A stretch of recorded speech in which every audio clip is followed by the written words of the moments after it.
We are back to winning ways. Finally. And we're back. Because it's been a very boring couple of weeks with the international break. Oh, every single time the international break comes, I always get so almost depressed without my Arsenal fix. So it's great to have the team back today in action against Bournemouth at the Vitality Stadium, or Dean Court, whatever you want to call it. And we got the 2-1 win. Now, by no means an easy game. Bournemouth actually, I thought, had a very good go today. And you know what? They're having a very good season. They are now going to slip outside the top 6 or top 7, I believe. So it's still a great start for them. I think it's going to get harder. I've just seen their fixtures coming up. Oh, it is looking tough for Bournemouth. But they have been very good so far this season, up to now. And yeah, they've dropped points here and there, but consistently look like a very good team. So I was actually very nervous going into this game. You know, when the international break came, I saw, you know, our first game back will be an away trip to Bournemouth. And I just thought to myself, do you know what? This unbeaten run could be it that day. I just had a bad feeling about this game. It's one of those games that you're expected to win, but it's really, really tough. It's just one of those days that maybe you don't get the results. So I'm very relieved to say we got the 3 points. Did we deserve it? I mean, I've got the stats in front of me because I kind of felt like it was a very even game, but we did better than some people are saying. We're not getting much credit for this win. I've seen a lot of people saying that we got very lucky purely because of the own goal. But let's have a look at the stats, because possession-wise, we had 59%, so that's a large share. That's a lot. There's more stats here that I didn't even think about looking into. We're looking at duels won here, quite literally 50-50. Aerial duels, 51 to 49.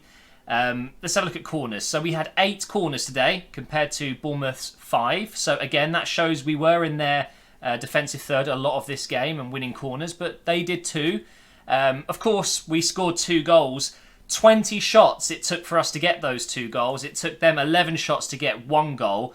Let's just say, though, the shot from Lerma,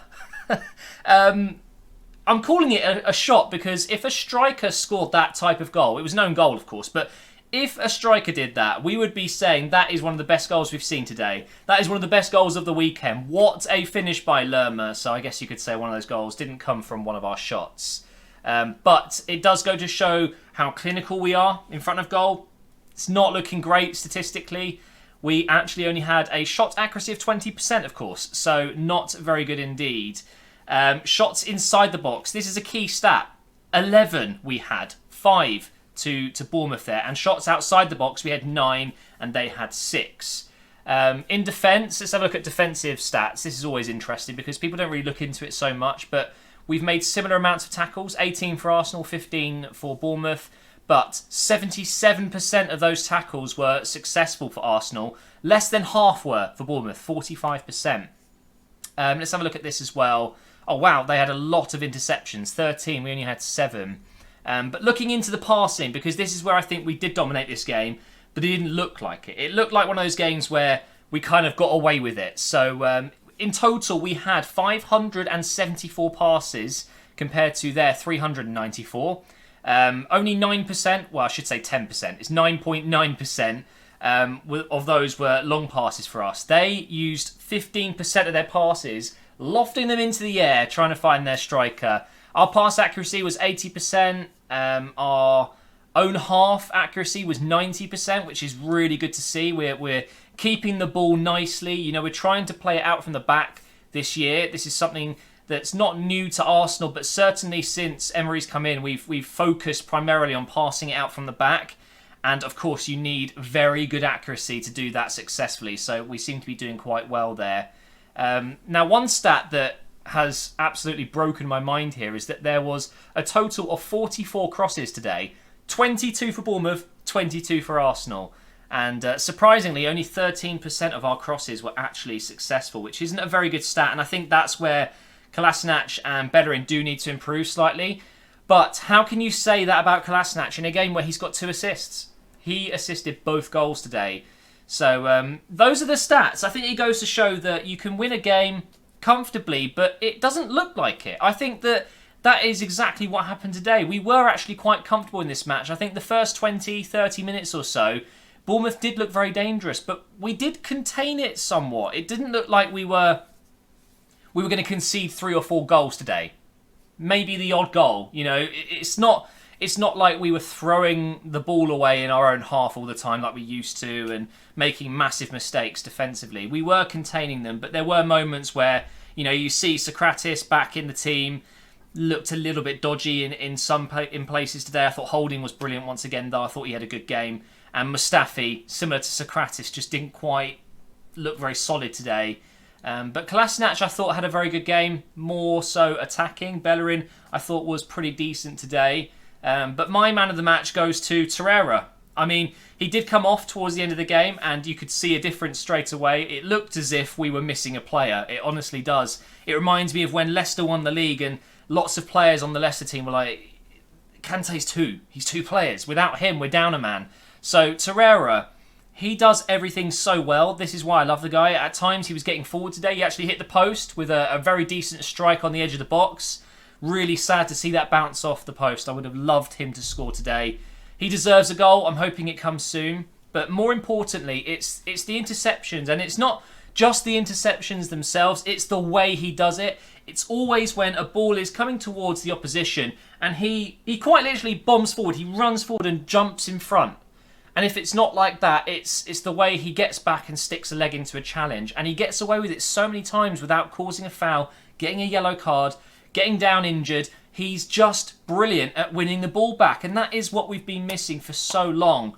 And with Xhaka, I think we've got a great partnership there. I thought they were both very decent today.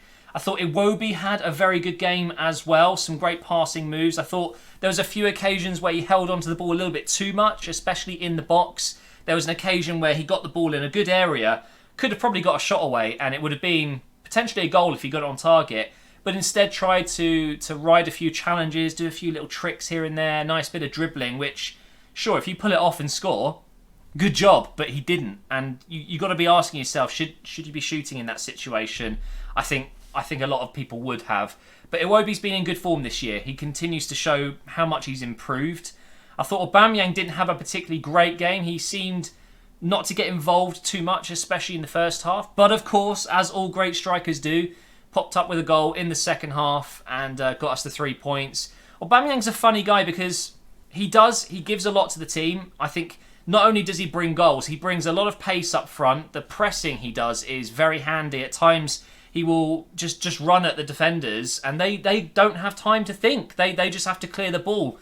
A few times today where maybe a long ball went up towards Aubameyang, he almost just heads it behind himself and then runs onto it because he's so quick. The defence really can't do much about it. Many times today, Ake especially just looked a little bit out of his depth against Aubameyang. But in terms of the link-up play, it was missing today, I think. We certainly missed a certain Lacazette and a certain Mesut Ozil, I would say. However, with the formation that we played today, which seemed to be a 3-4-3, it was definitely 3 at the back, not 5 at the back. Where do you put Ozil? It's a very difficult formation to find space for Ozil in, I would say. With Arsene Wenger, when we did the 3-4-3, we used Ozil as a right-sided winger that would cut inside a lot, so effectively playing where Mkhitaryan was today.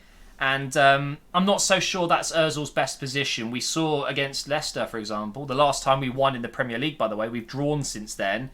He was playing behind the striker and he was just roaming around and he's unstoppable when he plays like that.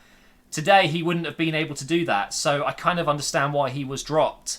Now, Mkhitaryan, I just mentioned Mkhitaryan. I don't know where I stand on Mkhitaryan. I do like him as a player. I think that he brings things that some other players don't. I love the fact that he's very two-footed. He can use his left and his right. He's a clever player. He does pick out the right passes. He does the right things. But I don't think he's actually that good. And I know that sounds a bit crazy because he's done okay since joining Arsenal. He's had a couple of games. There was a game when he first joined when he got a hat-trick of assists. You know, we thought, wow, we've got ourselves an absolute gem here. And he has managed to perform well in most of his games, I would say. But the odd game where he doesn't perform well, and I think today was definitely an example of just a very mediocre display by Mkhitaryan. It makes me wonder, maybe we could have done with Mesut Ozil in that position instead. You know, he got through and goal in the second half and just completely missed his first touch. It was just a terrible first touch and couldn't get the shot away.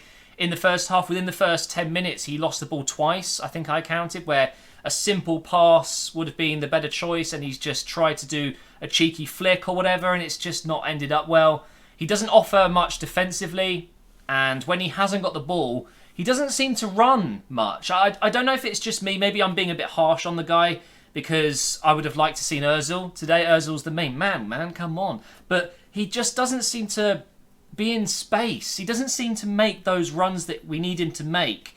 But when he's on the ball and he picks out a pass, or, you know, if he can get a shot away on target, he can be useful in those situations. So I do understand why he started him today. He's definitely better as a winger than Ozil is, but he's not a winger. And I think it's very clear that we need to do something about this in the next transfer window. I think bringing in a winger would be absolutely vital.